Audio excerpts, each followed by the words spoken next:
بسم اللہ الرحمن الرحیم۔ السلام علیکم۔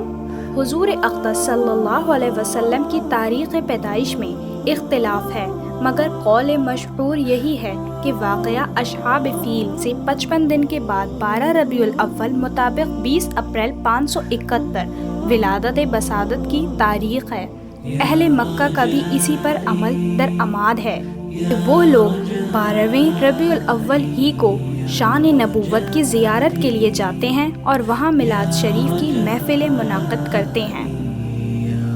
تاریخ عالم میں یہ وہ نرالا اور عظمت والا دن ہے کہ اسی روز عالم ہستی کے ایجاد کا باعث، گردش لیل و نہار کا مطلوب، خلق آدم کا رمز، کشتی نوح کی حفاظت کا راز، بنی کعبہ کی دعا، ابن مریم کی بشارت کا ظہور ہوا، کائنات وجود کے الجھے ہوئے غیثوں کو سنوارنے والا، تمام جہاں کے بگڑے نظاموں کو سدھارنے والا، یعنی وہ نبوت میں رحمت لقب پانے والا، مراد غریبوں کی باڑ لانے والا، مصیبت میں غیروں کے کام آنے والا، وہ اپنے پارائیں کے غم کھانے والا، فقیروں کا ماوا، ضعیفوں کا ملجا، یتیموں کا ولی، غلاموں کا مولا، سند الاصفیاء و اشرف الانبیاء، احمد مجتبی محمد مصطفیٰ صلی اللہ علیہ وسلم عالم وجود میں رونق افروز ہوئے اور پاکیزہ بدن، ناف بریدہ ختنہ کیے ہوئے، خوشبو میں بسے ہوئے، بحالت سجدہ مکہ مکرمہ کی مقدس سرزمین میں اپنے والد ماجد کے مکان کے اندر پیدا ہوئے۔ باپ کہاں تھے جو بلائے جاتے اور اپنے نونہال کو دیکھ کر نہال ہوتے، وہ تو پہلے ہی وفات پا چکے تھے۔ دادا بلائے گئے جو اس وقت طواف کعبہ میں مشغول تھے۔ یہ خوشخبری سن کر دادا عبد المطلب خوشی خوشی حرم کعبہ سے اپنے گھر آئے اور واللہ نہ جوش محبت میں اپنے پوتے کو کلیجے سے لگا لیا، پھر کعبہ میں لے جا کر خیر و برکت کی دعا مانگی اور محمد نام رکھا۔ جس مقدس مکان میں حضور اقدس صلی اللہ علیہ وسلم کی ولادت ہوئی، تاریخ اسلام میں اس مقام کا نام میلاد النبی، نبی کی پیدائش کی جگہ ہے۔ یہ بہت ہی متبارک مقام ہے۔ سب سے پہلے حضور صلی اللہ علیہ وسلم نے ابو لہب کی لونڈی حضرت صوبیہ کا دودھ نوش فرمایا، پھر اپنی والدہ ماجدہ حضرت آمنہ کے دودھ سے سیراب ہوتے رہے، پھر حضرت حلیمہ سعدیہ آپ کو اپنے ساتھ لے گئیں اور اپنے قبیلے میں رکھ کر آپ کو دودھ پلاتی رہیں، اور انہی کے پاس آپ کے دودھ پینے کا زمانہ گزرا۔ حضرت حلیمہ اور حضرت آمنہ ہے کہ گھر میں نہیں بلکہ کائنات عالم کے مشرق و مغرب میں اجالا ہونے والا تھا۔ یہ خداوند قدوس کا فضل عظیم ہی تھا۔ حضرت مولانا شاہ عبد العزیز صاحب محدث دہلوی رضی اللہ عنہ نے علم نشر کی سورت کی تفسیر میں تحریر فرمایا ہے کہ 4 مرتبہ آپ کے مقدس سینہ چک کیا گیا اور اس میں نور حکمت کا خزانہ بھرا گیا۔ پہلی مرتبہ آپ حضرت حلیمہ کے گھر تھے۔ اس کی حکمت یہ تھی کہ حضور صلی اللہ علیہ وسلم ان وسوسوں اور خیالت سے محفوظ رہیں جن میں بچے مبتلا ہو کر کھیل کود اور شرارتوں کی طرف مائل ہو جاتے ہیں۔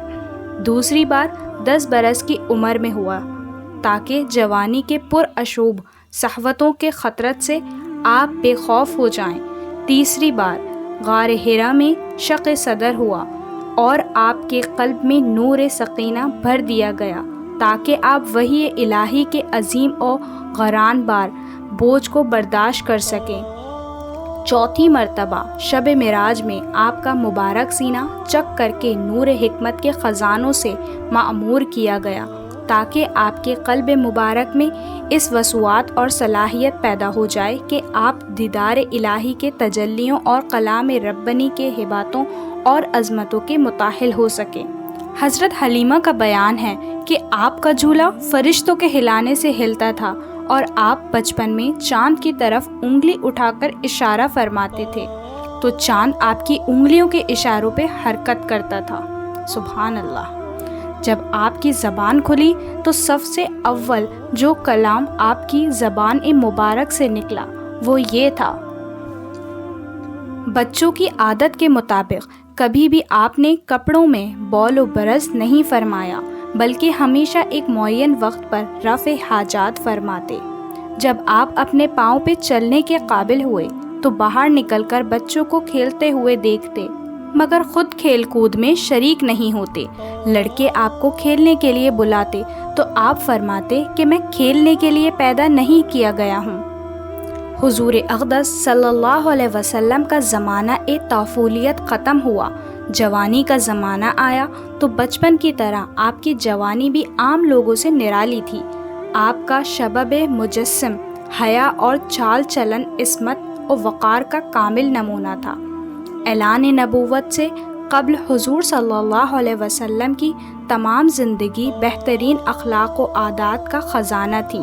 سچائی، دیانتداری، وفاداری، عہد کی پابندی، بزرگوں کی عظمت، چھوٹوں پر شفقت، رشتہ داروں سے محبت، رحمت و سخاوت، قوم کی خدمت، دوستوں سے ہمدردی، عزیزوں سے غم خواری، غریبوں اور مفلسوں کی خبر گیری، دشمنوں کے ساتھ نیک برتاؤ، مخلوق خدا کی خیر خواہی، غرض تمام نیک خصالتوں اور اچھی اچھی باتوں میں آپ اتنی بلند منزل پر پہنچتے ہوئے تھے کہ دنیا کے بڑے سے بڑے انسانوں کے لیے وہاں تک رسائی تو کیا، اس کا تصور بھی ممکن نہیں ہے۔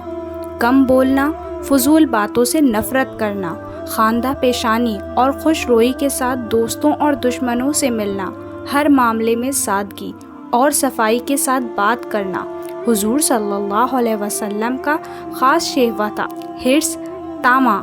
دغا، فریب، جھوٹ، شراب خوری، بدکاری، ناچ گانا، لوٹ مار، چوری، فحش گوئی، عشق بازی، یہ تمام بری عادتیں اور مذموم خصالتیں جو زمانہ جاہلیت میں گویا ہر بچے کے خمیر میں ہوتی تھیں، حضور صلی اللہ علیہ وسلم کی ذات گرامی ان تمام عیوبی اور نقائص سے پاک رہیں۔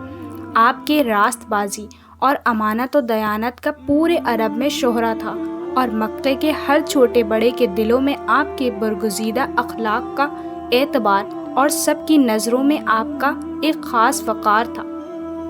اعلان نبوت کے بعد آپ کے دشمنوں نے انتہائی کوشش کی کہ کوئی ادنیٰ سا عیب یا ذرا سی خلاف تہذیب کوئی بات آپ کی زندگی کے کسی دور میں بھی مل جائے تو اس کو اچھال کر آپ کے وقار پر حملہ کر کے لوگوں کی نگاہوں میں آپ کو ذلیل و خوار کر دیں، مگر تاریخ گواہ ہے کہ ہزاروں دشمنوں سوچتے سوچتے تھک گئے، لیکن کوئی ایک واقعہ بھی ایسا نہیں مل سکا جس سے وہ آپ پر انگشت نمائی کر سکیں۔ لہٰذا ہر انسان اس حقیقت کے اعتراف پر مجبور ہے کہ بلا شبہ حضور صلی اللہ علیہ وسلم کا کردار انسانیت کا ایک ایسا محیر العقول اور غیر معمولی کردار ہے جو نبی کے سوا کسی دوسرے کے لیے ممکن ہی نہیں ہے۔ یہی وجہ ہے کہ اعلان نبوت کے بعد سعید روحیں آپ کے کلمہ پڑھ کر تن من دھن کے ساتھ اس طرح آپ پر قربان ہونے لگی کہ ان کی جان نثار کو دیکھ کر شمع پروانوں نے جان نثار کا سبب سیکھا، اور حقیقت شناس لوگ فرط عقیدت سے آپ کے حسن صداقت پر اپنی عقلوں کو قربان کر کے آپ کے بتائے ہوئے اسلامی راستے پر عاشقانہ اداؤں کے ساتھ زبن حال سے چل پڑے۔